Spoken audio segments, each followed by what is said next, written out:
আমি তো বলি আমার জাতি যদি কিচ্ছু না করতো, সারাদিন পরে ঘুমানোর সময় যদি হাত দুইটা উঠায় আর চোখের একটু পানি ছেড়া বলতো, মালিক এত বড় সংসার, এত যাই ঝামেলা সব সামনে নিয়ে সারা দিন তোর কাছে আসতে পারি নাই, এখন ঘুমাইতে চললাম, সকালে যদি উঠাস তাইলে উঠবো, নাইলে চির নিদ্রা হয়ে যাবে। কেননা ঘুম তো মৃত্যুই, ঘুম তো মারা যাওয়াই, নাইলে ঘুমের থেকে ওঠার দোয়া এটা কেন হবে? আলহামদুলিল্লাহিল্লাযী আহইয়ানা বাদা মা আমাতানা ওয়া ইলাইহিন নুশুর। ঘুম যদি মৃত্যু মরা না হইতো, মৃত্যু বরণ করা না হইতো, তাহলে এই দোয়া ঘুমের থেকে উঠার হতো তো হইতো কেন? অন্য দোয়া হইতো, আরো তো কত দোয়া হইতে পারতো। বোঝা গেল আমি মৃত্যুর থেকে ফিরে আসছি, মরে গেছিলাম ঘুমের ভিতরে। আমার জাতি যদি শোয়ার আগে হাত দুইটা উঠায় তওবা করে শুইত, নারী পুরুষ নির্বিশেষে, এইখানে তো এই বিশাল ওই মাথা পর্যন্ত একজনও পাওয়া যাবে কিনা যে ডেলি আমি ঘুমানোর আগে কমসে কম একটু হাত উঠায় তওবা করে হইলেও ঘুমাই, আল্লাহকে বইলা ঘুমাই, আল্লাহ যেমন করার ছিল সারাদিন করতে পারি নাই, যেমন পড়ার ছিল পড়তে পারি নাই, তোমার দিকে ছুটার ছিল ছুটতে পারি নাই, আমি কিন্তু মাপ চায় ঘুমাইতেছি। যদি উঠায় নাও ঘুমের ভিতরে, তাইলে ওদের অন্তর্ভুক্ত করো যাদের ব্যাপারে তুমি নিজেই কোরআনে বলছো ইউহিব্বুত তাওয়াবিন ওয়া ইউহিব্বুল মুতাতাহহিরিন। তুমি তওবাকারীকে ভালোবাসো, আমাকেও ভালোবাসার চাদর দিয়া ডাইবেন। আমার জাতি যদি ঘুমানোর সময় একটু তওবা করে ঘুমাইতো, একজনও তো হাত উঠাইতে পারবে না যে আমি ঘুমানোর সময় ডেলি তওবা করে ঘুমাই, তওবায় আমি অভ্যস্ত। যুবক আসো, ভাবো, সবার পায়ে হাত রাখা বলতেছি, যে যে স্থানে আছি, যার যতটুকু পজিশন দুনিয়াতে, রিক্সা চালাও, তুমিও ভাবো যে এই ছোট জীবনটা কেন দিলেন? বাবা উচিত কেন দিলেন? ওই জান্নাত পাওয়ার জন্য দিলেন। বলে আপনি কি করে বলেন? এই জন্যই বলি, কেন আমাদের যাত্রা জান্নাত থেকে, আমরা জান্নাতে যাব। আদম আলাইহিস সালাম জান্নাত থেকে যাত্রা শুরু করছেন, আবার উনি ফিরা জান্নাতেই যাবেন। আমাদেরকে যদি আল্লাহ জান্নাত না দিবে, তাহলে মুসলমানের ঘরে আমার অস্তিত্ব দিল তো দিল কেন? আমি তো ডিমান্ড নোটও ভরি নাই, আমি তো আল্লাহর কাছে চাইও নাই, আমি তো আল্লাহর কাছে অনুরোধও করি নাই। আল্লাহ সদ ইচ্ছায় আমাকে মুসলমানের ঘরে পাঠাইছেন। দুনিয়াতে পা রাখতে দেরি, আজান একামতের ধ্বনি আমার কানে আসতে দেরি হয় নাই। কিন্তু সব সত্য, কিন্তু এটাও সত্য আমি সবকিছু পাওয়ার পরে হারায় গেলাম, আল্লাহকে ভুলে গেলাম। এই জন্যই কোরআন আমাদের কানে ধ্বনি দেয়, কুতিলাল ইনসানু মা আকফারা। ও মানুষ, তুই অকৃতজ্ঞ হইলি তো হইলি কি করে? উচিত তো ছিল ফল আসলে গাছ আরো ঝুঁকবে, ফল আসলে আরো ঝুঁকবে। উচিত তো ছিল শিক্ষিত মানুষগুলা শিক্ষিত হইয়া 24 ঘন্টা আল্লাহর কুদরতি পায়ে পড়া থাকবে। উচিত তো ছিল ধনী ধন পাওয়ার পরে আল্লাহর কাছে কাছে থাকবে। উচিত তো ছিল যুবক যৌবন পাওয়ার পরে আল্লাহর কুদরতি পায়ে যায় মাথা ঠেকায় দিবে, মালিক তুই আমাকে যৌবন দিছিস, দূরে যাই তো যাই কি করা, যৌবন তো তোরই দেওয়া। 24 ঘন্টা আমাদের উপরে রহমতের বৃষ্টি বর্ষিত হইতে থাকে। তারপরও আমাদের সমাজের মানুষগুলো একটু ভাবে না, একটু চিন্তা করে না এই ছোট জীবনটা কেন দিল। আসলাম আর যাব। উর্দুতে বলে খানা কামানা খানা সোনা সুবা পাখানা। এটার জন্য তো দুনিয়ায় দেন নাই, জীবনটা দেন নাই যে কামাবো, খাবো, ঘুমাবো, আর সকালে খালি করব, আবার কামানোর জন্য ছুটবো। মা বোনরা হয়তো একটা আটটা বেশি করে, পকানা সাজনা সাজানা, খানা খিলানা, সোনা, আর পরেরটা তো সবারই সমান। এতটুক হয়তো মা বোনদের দুই একটা বেশি, চার চারা তো পুরুষের সমানই। এই জন্য জীবন কানা। আসেন ভাবুন, কোন দিন এটা ফুরায়া যাবে কেউ জানবে না। মৌত কারো কাছে মিস কল দিয়ে আসে না। দুনিয়ার কোনো ব্যক্তিত্ব নাই, একজন ব্যক্তিত্ব ছিলেন, মৃত্যু যার কাছে বইলা আসতে হয়েছে। আল্লাহ নিজে বলছেন মালাকুল মৌতকে, বন্ধুর কাছে যাবে, অনুমতি দিলে ঢুকবে, নাইলে ঢুকবে না। অনুমতি নিয়ে বুকে হাত রাখবে, নাইলে রাখবে না। আমার বন্ধুর অনুমতি ছাড়া হাত রাখবে না বুকে। একজনই দুনিয়াতে ব্যক্তিত্ব ছিল যার কাছে অনুমতি নিয়ে আসছে, কারো কাছে আজ পর্যন্ত অনুমতি নিয়ে আসে না, আর আসবেও না। সত্য এটাই। এই জন্য আসেন, ওই জান্নাত, এটাই আমাদের ছোট জীবনটার উদ্দেশ্য।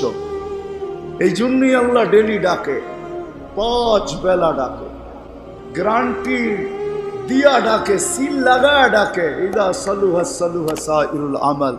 5 ওয়াক্ত নামাজ যদি এই উম্মত কমপ্লিট করে দেখাইতে পারে, তো আল্লাহ আমাদের নবীজির সাথে ওয়াদা করছেন, আমিও আপনার উম্মতের জীবনকে কমপ্লিট বলে লেখা দিব। কোনো বিষয়ে হাতেই লাগাবো না, চোখই বুলাবো না, নামাজ ঠিক তো ঠিক। মুহাম্মদুর রাসূলুল্লাহ সাল্লাল্লাহু আলাইহি ওয়াসাল্লাম এই জন্যই আসছে, এই জন্যই জীবনটা ভর চোখের পানি ঝরাইছেন, এখনো জড়াইতেছে। কিয়ামতের মাঠে আমাদেরকে নিয়ে চিৎকার দিবে, উম্মতি উম্মতি বলে চিৎকার দিবে। আসছিল যুবক, যৌবন অবস্থায় তোমাকে জান্নাত পাওয়ায় দেওয়ার জন্য, নাইলে যে হাদিস শুনাইছি এটা কোনোদিন হইতো না, কোনোদিন হইতো না। যৌবন আসতে দেরি, পাইতে দেরি, তোমাকে জান্নাতের নিচে গ্যালারি বুকিং দিতে দেরি হবে না।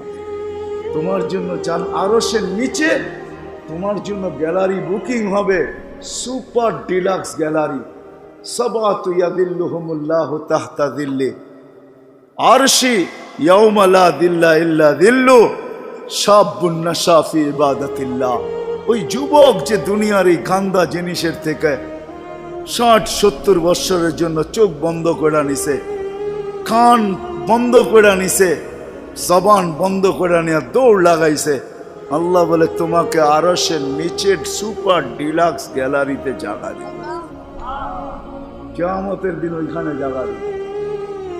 হ্যাঁ, ওইখানে শুধু খালি মুখে বসে থাকতে হবে না, সব থাকবে ওইখানে, সব খাইতে থাকবে, সব বুক করতে থাকবে, আমল নামা উঠতে উঠতে ডাইনাতে চলে আসবে।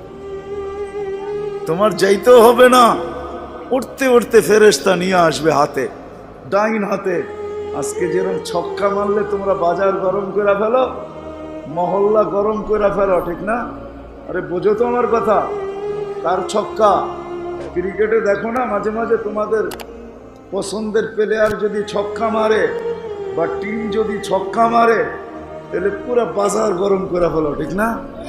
আমল নামা ডাইনাতে আসতে দেরি, আরশের নিচ গরম করতে দেরি করবে না। উমুকরা উ কিতাবিয়া বলে একটা চিৎকার দিবে, আরশ পর্যন্ত কাইপা উঠবে। আল্লাহ মুস্কি মুস্কি হাসবে যে দেখো কি চিৎকার দিতেছে। ডাইনাতে চলে আসবে, আম্মা মান উতিয়া কিতাবাহু বিয়ামিনি। ডাইনাতে আসতে দেরি, চিৎকার দিতে দেরি হবে না।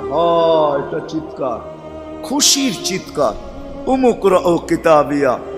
আর শুধু এটাই না, ওইখানে যে নাস্তাও খাবে। বললাম না খাওন আছে, খাওন আরশের নিচে। জান্নাতের মাছের কলিজার কাবাব আর জান্নাতের রুটি খাওয়াবে। ফেরেশতারা আয়সা বলবে আল্লাহর ওলি দুপুরের খানা জান্নাতে খাইতে হবে। এইখানে বৈশা বৈশা একজন আরেকজনের দেখায় সময় কাটাইলে চলবে না। জিজ্ঞাসা করবে কি পাকাইছে আল্লাহ দুপুরে? যাবাহা লাকুম সাওরাল জান্নাত, জান্নাতের ষাঁড় জবাব। জিজ্ঞাসা করবে কোথার থেকে আনছে? আমাদের আমিন বাজার মিরপুর থেকে। কেনা রব্বা হাফি আকনাফিল জান্নাহ, জান্নাতের কোনায় কোনায় বিচরণ হয়ে বড় হয়েছে। জিজ্ঞাসা করবে কি গাছ খাওয়াইছে আল্লাহ? ফেরেশতারা বলবে হাশিশ আর জাফরান, পিওর জাফরানের গাছ খাওয়া বড় হয়েছে।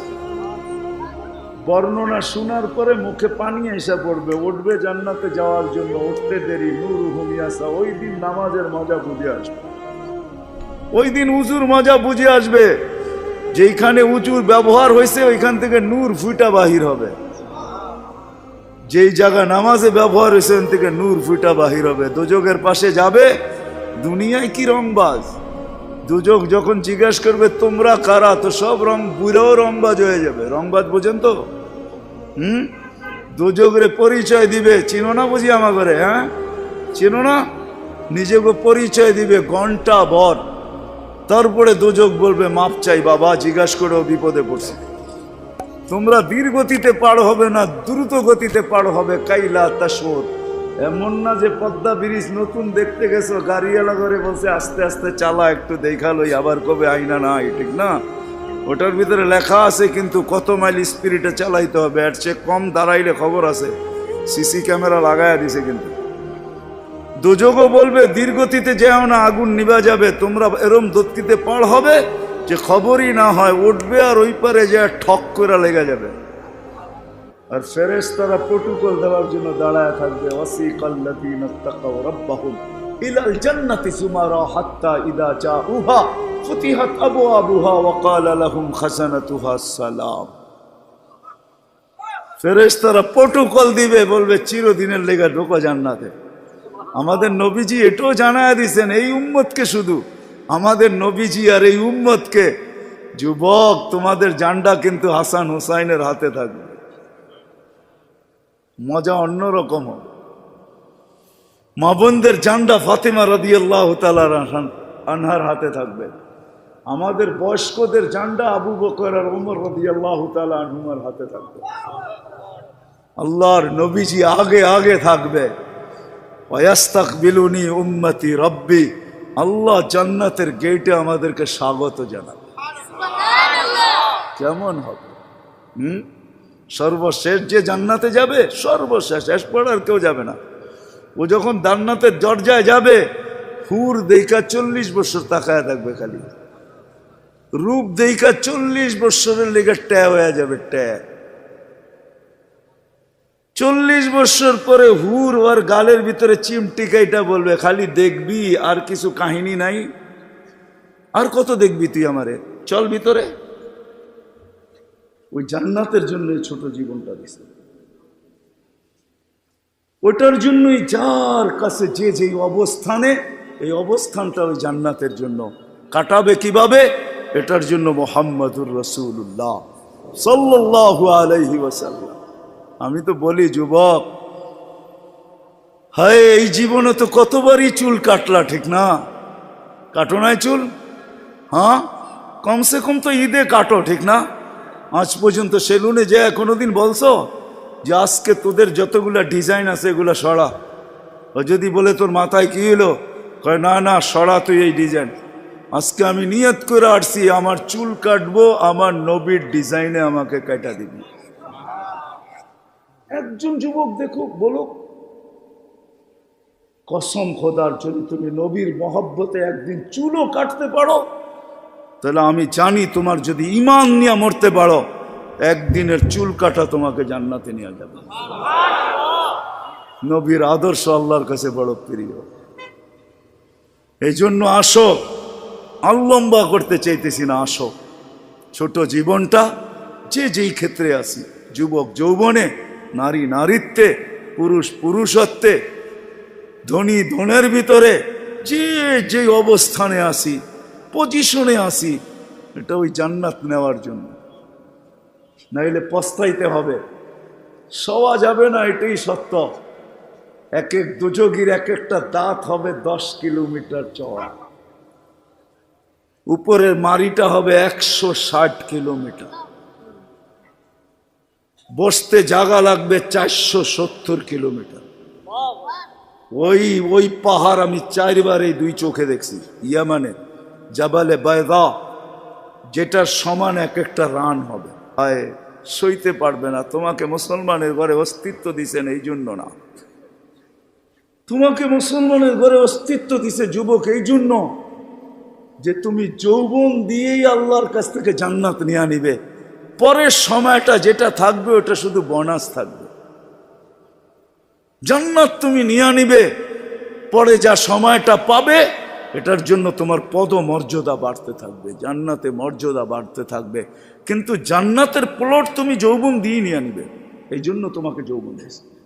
আসো আজকে সবাই মিলে অঙ্গীকার করি, বুলার রাস্তার থেকে ফিরে আসি আর ভাবি যে আমাকে কিন্তু জান্নাত নিয়ে যেতে হবে। ওইখানে কোনো পরিচয় চলবে না। যদি চলতো তাহলে একটা কথা বলেই শেষ করতেছি, দুনিয়ার কারো যদি নাও চলতো তাহলে আবু তালেবের জন্য চলতো পরিচয়। আবু তালেবের চলতো, যেই নবীর পিঠের ছোঁয়া পাইলে ভাগ্য খোলে, আল্লাহর রসুল খেজুর গাছে পিঠ লাগায় জুমার খুতবা পড়তেন। যেই দিন মেম্বরে উঠছেন, পা রাখছেন, খেজুর গাছ বাচ্চার মতো ফুফায় ফুফায় কাঁদতেছিল, বিলাপ করতেছিল, আমাকে বঞ্চিত করলেন কেন? পেটের ছোঁয়া দিতেছিলেন, ধন্য হইতেছিলাম, কেন বঞ্চিত করলেন? মেম্বরে কেন পা দিলেন? আল্লাহর রসুল সান্ত্বনা দিতে দিতে এই পর্যন্ত সান্ত্বনা দেওয়ার পরে কান্না থামছে যে তোকে আমি জান্নাতে নিয়ে যাব। দুনিয়াতে তুই খেজুর খাওয়াইতে পারিস না, তুই জান্নাতে খেজুর দিবি, আমি খাবো। ওই আবু তালেবই আল্লাহ রসুলের ছোঁয়ায় ধন্য হতো। 44 বৎসর চাচার সিনায় থাইকা বড় হয়েছেন। 44 বৎসর পর্যন্ত চাচার সিনায় ছিল। ও যুবক, আমি চুল কাটার কথা এই জন্য বলতেছিলাম। আনাস ইবনে মালিক রাদিয়াল্লাহু তাআলা আনহু বলেন, আল্লাহর রসুল আমার ঘরে আসছে, আমি দস্তরখান বিছায়া দিছি, খাইছেন, দস্তরখান দিয়ে হাত মুছছেন। ওই দিন থেকে নিয়ে আজ পর্যন্ত যতদিন বেঁচে থাকবো দস্তরখানকে পানি আর সাবান দিয়ে আমি পরিষ্কার করি না, আর করবো না। যখনই ময়লা হয় আমি আগুনে নিক্ষেপ করি, আগুন ময়লা খায়া ছাই করে ফেলে, আমাকে চকচকে দস্তরখান ফেরত দেয়। একটা সুতাও জ্বালানোর ক্ষমতা রাখে না। যেই রসুলের হাতের ছোঁয়া পাইলে দুনিয়ার আগুন, দুনিয়ার সুতা পড়তে পারে না। তুমি যদি ওই রসুলের স্টাইলে চুল কাটো তো দুজক তোমাকে ধরবে, তো ধরবে করতে পারে।